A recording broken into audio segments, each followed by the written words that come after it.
अभिनय की तैयारी स्टेप 3 यानी कि एक्टिंग प्रैक्टिस का जो स्टेप नंबर 3 है, जो कि डायलॉग और मोनोलॉग के मिलने के बाद हमें करना है।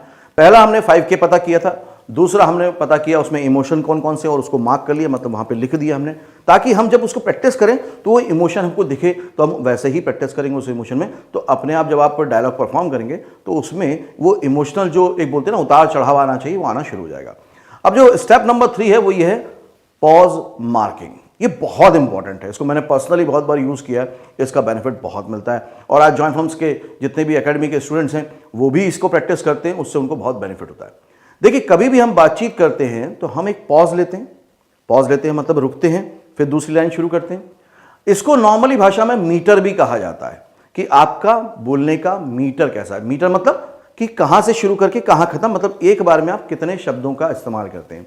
आपको हैरानी होगी, नॉर्मली आपका भी एक पर्टिकुलर मीटर होगा। आप देखना कि आप ज़्यादातर या तो 5-6 वर्ड बोलते होंगे, 3-4 वर्ड बोलते होंगे, कोई लोग 8 से 10 वर्ड एक बार में बोलते हैं। जिसका जैसा ब्रीदिंग स्टेमिना है वो वैसे पॉजेज लेता है। शाहरुख खान शुरू में बहुत तेज और बहुत फास्ट और ज़्यादा लंबी लाइन्स बोलते थे, तब उनका मीटर बहुत बड़ा था। अभी उन्होंने क्या करा है, कम कर दिया है, उसको छोटा कर दिया और प्रभावी बनाने के लिए। तो ये धीरे धीरे डिस्कवर भी होता है और आपका ब्रीदिंग स्टेमिना जैसा होगा आप उसी में डायलॉग बोल सकते हैं।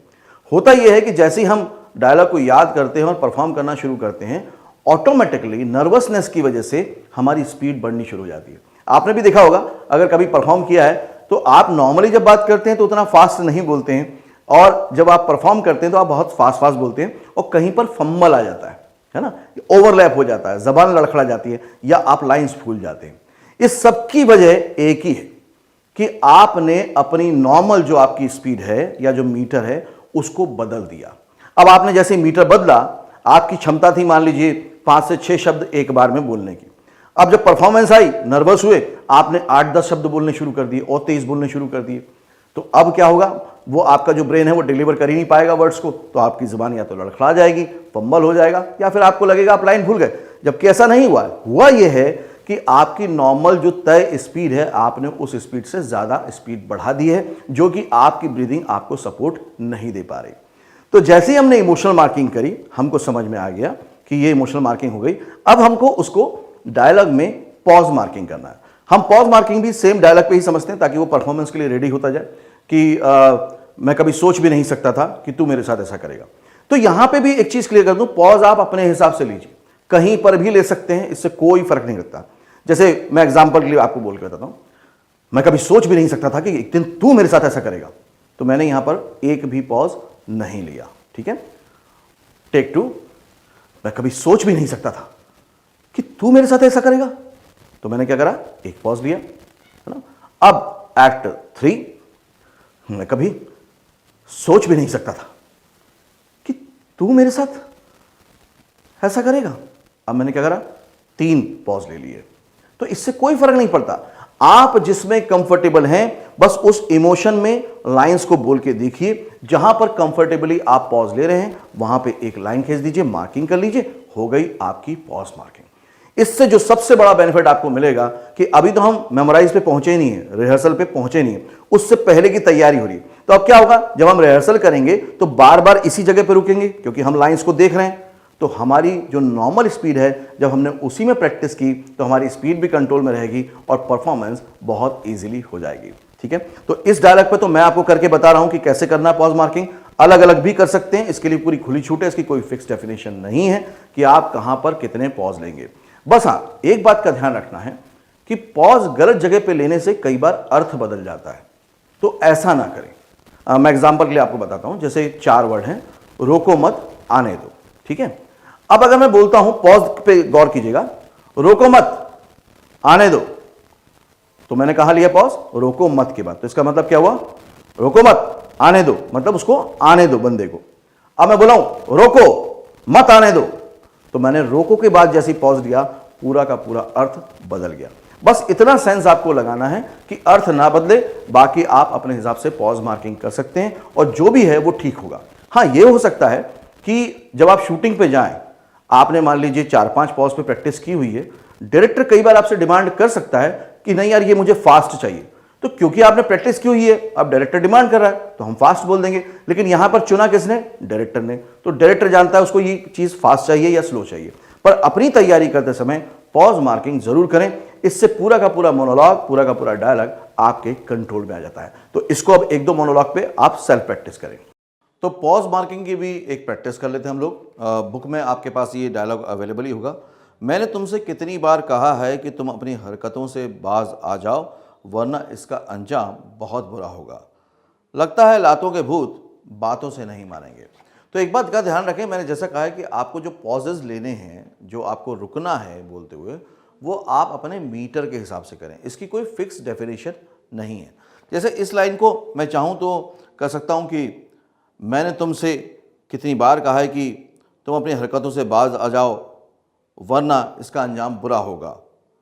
लगता है लातों के भूत बातों से नहीं मानेंगे। तकरीबन 6 पॉजेज मैंने लिए, तो इतना भी हो सकता है। लेकिन अगर आप चाहते हैं कि नहीं मेरा मीटर अच्छा है और मैं ज़्यादा शब्द बोल सकता हूँ एक बार में, तो आप ज़्यादा भी बोल सकते हैं।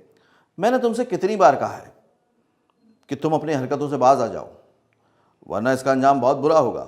सिर्फ 3 पॉजेज हुए यहाँ तक। लगता है लातों के भूत, 4 पॉज, बातों से नहीं मानेंगे। 4 पॉजेज में पूरा का पूरा डायलॉग खत्म हो गया। तो ऑल डिपेंड कि आप कितने उसमें कंफर्टेबल हैं, आपको कितना अच्छा लग रहा है, ये पूरी तरह से आपके ऊपर डिपेंड है। आप कितने ज़्यादा भी पॉज ले सकते हैं, लेकिन वो बहुत ज़्यादा नहीं लगने चाहिए। कितने कम भी ले सकते हैं, ये पूरी तरह से आप पे डिपेंड है कि वो इमोशनली उस तरह से डिलीवर होना चाहिए जैसे कि उसकी ज़रूरत है। ओके, एक और प्रैक्टिस ले लेते हैं। जैसे इस डायलॉग पे हमने 3 तरीके से या 2 तरीके से प्रैक्टिस किया, आप इसको अलग अलग तरीके से प्रैक्टिस करें। अब एक और डायलॉग जो किताब में ही है वो है, आज भी कितने अजनबी कितने अनजान बने हुए हो या बनी हुई हो, आज भी हमारे बीच खामोशी है, सिर्फ खामोशी। तुम आज भी कुछ नहीं कहोगे या कहोगी, हाँ तुम क्यों कुछ कहोगे, मैं हूँ कौन तुम्हारा, तुम मेरे क्या हो जो कुछ बोलोगे, मैं ये सब कुछ कहने और पूछने का हक भी नहीं रखता। अभी डायलॉग है, इसके वो जो मार्किंग करनी है पॉज की, वो आप अपने हिसाब से कर सकते हैं। मैं एक एग्जांपल देता हूँ। नंबर 1, आज भी कितने अजनबी कितने अनजान बने हुए हैं, आज भी हमारे बीच खामोशी है, सिर्फ खामोशी। तुम देखिए, एक वर्ड के बाद भी पॉज लिया तो अच्छा लगता है। अगर आपको कंफर्टेबल लग रहा है तो तुम हाँ आज भी कुछ नहीं कहोगे, हाँ तुम क्यों कुछ कहोगे, यहां भी एक वर्ड के बाद पॉज लिया। मैं हूं कौन तुम्हारा या तुम्हारी, तुम मेरे क्या हो जो कुछ बोलोगे, मैं ये सब कुछ कहने और पूछने का हक भी नहीं रखता। ये इस तरह से हुआ। अब मैं थोड़े पॉजेस कम कर देता हूं। आज भी कितने अजनबी कितने अनजान बने हुए हो, आज भी हमारे बीच खामोशी है, सिर्फ खामोशी। तुम आज भी कुछ नहीं कहोगे, हाँ तुम क्यों कुछ कहोगे, मैं हूं कौन तुम्हारा, तुम मेरे क्या हो जो कुछ बोलोगे, मैं ये सब कुछ कहने और पूछने का हक भी नहीं रखता।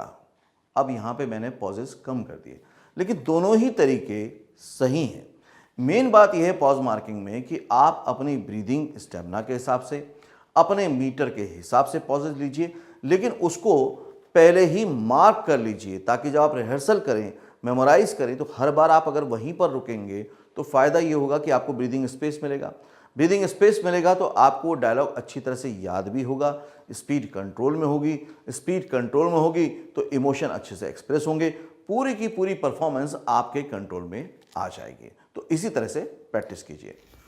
तो अब आप पॉज मार्किंग को बहुत अच्छे से समझ चुके हैं, तो अब हमें इसकी जो एक्सरसाइजेज को प्रैक्टिस करना है उसके बारे में बात कर लेते हैं। आपका टास्क है रोज़ के लिए कम से कम 2-3 दिन के लिए कि आप पॉज मार्किंग की अलग अलग कम से कम 3 से 4 मोनोलॉग पे प्रैक्टिस करें, क्योंकि जितना ज़्यादा आप प्रैक्टिस करेंगे आपकी अंडरस्टैंडिंग और अच्छी होती चली जाएगी।